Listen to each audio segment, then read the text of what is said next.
நம்ம இன்னைக்கு இந்த வீடியோவில் பிக் பாஸ் சீசன் 7 டே 89 இருக்கு இல்லையா, அதை தான் ரிவ்யூ பண்ண போகிறோம் அப்படின்னே சொல்லலாம். ஸோ டே 89 பொறுத்த வரைக்குமே ஹோல்டத்தான் அப்படின்னு சொல்லி ஒரு டாஸ்க்கை தான் விளையாட வச்சுருந்தாங்க. ஸோ இது வரைக்குமே பார்த்தோம் அப்படின்னா இன்ட்ரெஸ்டிங்காக அந்த டிக்கெட் டு ஃபினாலே இருக்கு இல்லையா, அதில் எந்த விதமான டாஸ்க்குமே நடக்கல. லாஸ்ட் டே ஆனால் இன்னைக்காக பார்த்தோம் அப்படின்னா எதாவது இன்ட்ரெஸ்டிங்காக நடத்துகிறாங்களா அப்படின்னு சொல்லி பார்க்கும்போது எங்ககிட்ட நீ எப்படிப்பா அப்படி வந்து எக்ஸ்பெக்ட் பண்ணலாம் அப்படின்ற மாதிரி பார்த்தோன்னா வழக்கம் போல் ஒரு மொக்கையான டாஸ்க் அப்படின்றத தான் வச்சுருந்தாங்க அப்படின்னே சொல்லலாம். பட் மற்ற டாஸ்க்கோட கம்பேர் பண்ணும்போது பார்த்தோம் அப்படின்னா இது கொஞ்சம் ஃபிசிக்கலாக விளையாடுற மாதிரி இருந்துச்சு அப்படின்னு தான் சொன்னோம். ஸோ ஃபிசிக்கல் டாஸ்க் மட்டும் பிச்சு உதறிடுறேன் அப்படின்னு சொல்லிக்கிட்டு அந்த நிக்சன் இருக்கார் இல்லையா, நிக்சன் தான் பார்த்தோம் அப்படின்னா அந்த டாஸ்கில் முதல் ஆளாக வெளியேறி இருந்தார் அப்படின்னு சொல்லலாம். இந்த மாதிரி எக்கச்சக்கமான இன்ட்ரெஸ்டிங்கான விஷயங்கள் அப்படின்றதா டே 89 நடந்துச்சு. ஸோ அப்படி என்னென்ன விஷயங்கள்லாம் நடந்துச்சு அப்படின்னு சொல்லி நீங்கள் தெரிஞ்சுக்கிறதுக்கு முன்னாடி நம்ம சேனலுக்கு நீங்கள் புதுசாக வந்திருந்தீங்க அப்படின்னா மறக்காம சேனலை சப்ஸ்கிரைப் பண்ணிக்கோங்க. So first of all day ஸ்டார்டிங்லேயே பார்த்தோம் அப்படின்னா நம்ம கேங் இருக்காங்க இல்லையா, புள்ளி கேங்கை பொறுத்த வரைக்குமே விசித்ரா மேம் அவங்களோட அதிகப்படியான டைம் அப்படின்றத ஸ்பெண்ட் பண்ண ஆரம்பிச்சிருக்காங்க அப்படின்னு தான் சொல்லணும். ஸோ இன்னொரு பக்கத்தில் பார்த்தோம் அப்படின்னா மணி இருக்காங்க இல்லையா, மணி, ரவீனா, தினேஷ் இவங்கெல்லாம் ஒரு கேங்காக பிரிஞ்சு வந்துகிட்டு இருக்காங்க. ஸோ இந்த சீசன் ஆரம்பத்துலேருந்தே பார்த்தோம் அப்படின்னா அந்த கேங் இருக்கு இல்லையா, அது ரெண்டாக தான் பிரிஞ்சிருக்கு அப்படின்னு தான் சொல்லணும். பட் ஒரு சில மெம்பர்ஸ் மட்டும் பார்த்தோம் அப்படின்னா இங்கே கொஞ்ச நாள் அங்கே கொஞ்ச நாள் இருந்துட்டு வருவாங்க. அதில் விஷ்ணு, நம்ம விசித்ரா மேம் இவங்கெல்லாம் இருக்காங்க. பட் மாயா பூர்ணிமா இருக்காங்க இல்லையா, அவங்க ஒரு கேங்காகவும், அர்ச்சனா வந்ததுக்கப்புறமா அர்ச்சனா மெம்பர்ஸ் ஒரு கேங்காகவும் தான் இருந்துகிட்டு இருக்காங்க. அந்த கேங்கில் அர்ச்சனா, தினேஷ் இருக்காங்க இல்லையா, இவங்கெல்லாமும் இருந்துகிட்டு இருக்காங்க. ஸோ இந்த மாதிரியான கேம் அப்படின்றது போய்கிட்டு இருக்கும்போது நேற்றே பார்த்தோம் அப்படின்னா கடைசி டாஸ்க் தொடங்குறதுக்கு முன்னாடியே பூர்ணிமா புலம்ப ஆரம்பிச்சிட்டாங்க.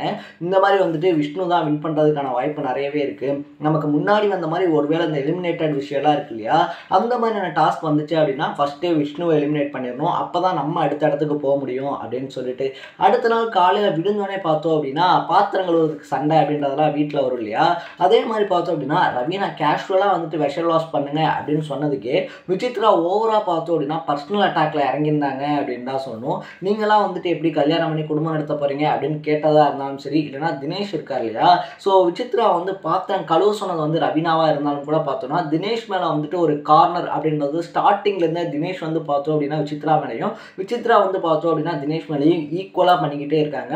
ரெண்டு பேருக்குமே பார்த்தோம் அப்படின்னா ஒரே ஏஜ் ஃபேக்டர் அப்படின்றதுனால இவங்களை பற்றி அவங்க குறை சொல்கிறதும் அவங்கள பற்றி இவங்க குறை சொல்கிறதும் பார்த்தோன்னா தொடர்ந்து நடந்துக்கிட்டே இருக்கு அப்படின்னு தான் சொல்லணும்.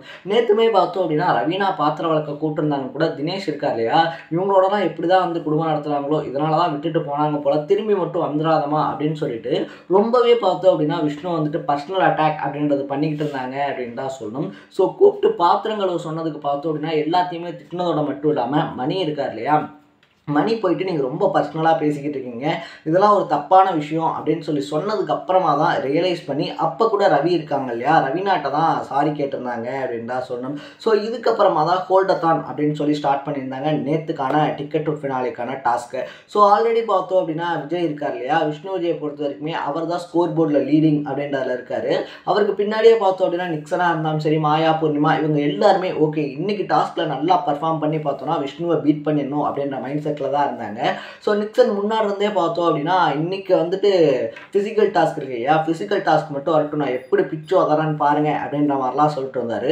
ஹோல்டத்தான் அப்படின்னு சொல்லி ஒரு டாஸ்க்கை கொடுத்துட்டு பார்த்தோம் அப்படின்னா அந்த டிக்கெட் டு ஃபினாலே ஸ்டிக்கர் இருக்கு இல்லையா, அதை வந்துட்டு ஹோல்ட் பண்ணி வைக்கணும், யார் ரொம்ப நேரத்துக்கு வந்து ஹோல்ட் பண்ணி வைக்கிறீங்களோ அவங்க தான் வின்னர் அப்படின்னு சொல்லும் போதே இந்த கேம் ஸ்டார்ட் ஆகும் போதே பார்த்தோம் அப்படின்னா ரெண்டு கேங்காக பிரிஞ்சுட்டாங்க அப்படின்னு தான் சொல்லணும். ஸோ ஒரு சைடில் பார்த்தோம் அப்படின்னா விஷ்ணு விஜய், மணிச்சந்திரா, ரவீனா, தினேஷ் இவங்க 4 பேர் ஒரு கேங்காகவும், அதுக்கு அதர் சைடில் பார்த்தோம் அப்படின்னா விசித்ரா, நிக்சன், பூயா, மார்னிமா இருக்காங்க இல்லையா, ஸோ பூர்ணிமா, மாயா இவங்க 4 பேரும் ஒரு குரூப்பாகவும் பிரிஞ்சு தான் விளையாண்டாங்க.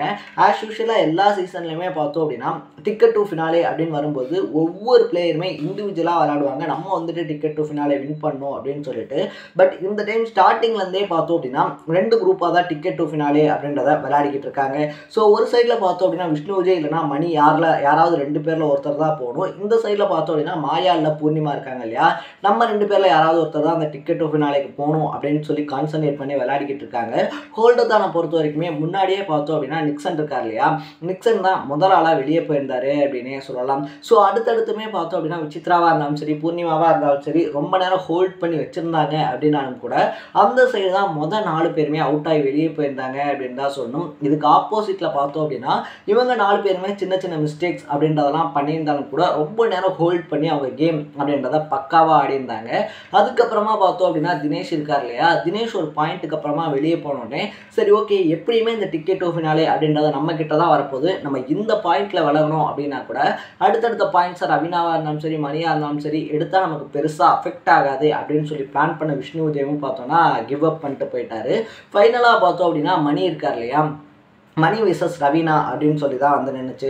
ஸோ இந்த இடத்துல எல்லாருமே பெருசாக எக்ஸ்பெக்ட் பண்ணது என்ன அப்படின்னா ரவீனா வந்துட்டு மணி இருக்கார் இல்லையா, மணிக்காக வந்துட்டு விட்டு கொடுத்துருவாங்க.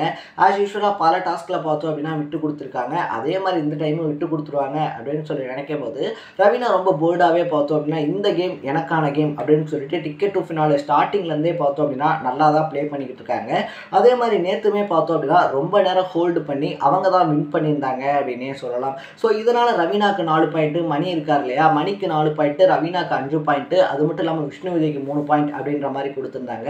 ஸோ ஓவராலாக பார்க்கும்போது பார்த்தோம் அப்படின்னா விஷ்ணு விஜய் இருக்கார் இல்லையா, ஆஸ் யூஸ்வலாக ஒரு 10 பாயிண்டோட லீடிங்கில் இருக்கிறதுனால அவர் தான் டிக்கெட் டு ஃபினாலேயோட வின்னர் அப்படின்னு சொல்லி அன்அஃபிஷியலாக அனௌன்ஸ் பண்ணப்பட்டுருச்சு அப்படின்னு தான் சொன்னோம். ஸோ நாளைக்கு நாளானிக்கெல்லாம் பார்த்தோம் அப்படின்னா கமல் இருக்கார் இல்லையா, அவருடைய என்ட்ரி அப்படின்றதுனால இந்த வாரம் யார் யார் வெளியே போகிறா அப்படின்னு சொல்லிட்டு ஒரு எக்ஸ்பெக்டேஷன் இருக்குது. ஏன்னா நிக்சன் இருக்காங்க இல்லையா, நிக்சன் மாயா இவங்க 2 பேரும் தான் கம்மியான ஓட் வாங்கியிருக்காங்க அப்படின்னாலும் ரவீனா இந்த வீக் எவிக்ட் ஆயிருக்காங்க அப்படின்ற நியூஸும் ஸ்ப்ரெட் ஆகிக்கிட்டு இருக்கு. ஸோ இது ஒரு பக்கத்தில் பார்த்தோம் அப்படின்னா வழக்கம் போல் அன்ஃபேர் எவிக்ஷனாக இருந்துருமோ, நம்ம புள்ளி கேங் இருக்காங்க இல்லையா அவங்கள காப்பாற்றுறதுக்கான விஷயமா இருந்துருமோ அப்படின்னு தோணுது. ஸோ உங்களுடைய பாயிண்ட் ஆஃப் வியூலேருந்து யார் எவிக்ட் ஆவாங்கன்னு சொல்லி நீங்கள் நினைக்கிறீங்கன்றத கமெண்ட் செக்ஷனில் பதிவு பண்ணிவிட்டு இதே மாதிரி 100 டேஸ்க்கான அப்டேட்ஸ் இருக்கு இல்லையா அதை நீங்கள் தொடர்ந்து பார்க்கணும் அப்படின்னு சொல்லி ஆசைப்பட்டீங்கன்னா மறக்காமல் நம்ம சேனலை சப்ஸ்கிரைப் பண்ணிக்கோங்க. நாளைக்கு இதே மாதிரி டே 90 ரிவ்யூவோட சந்திக்கலாம்.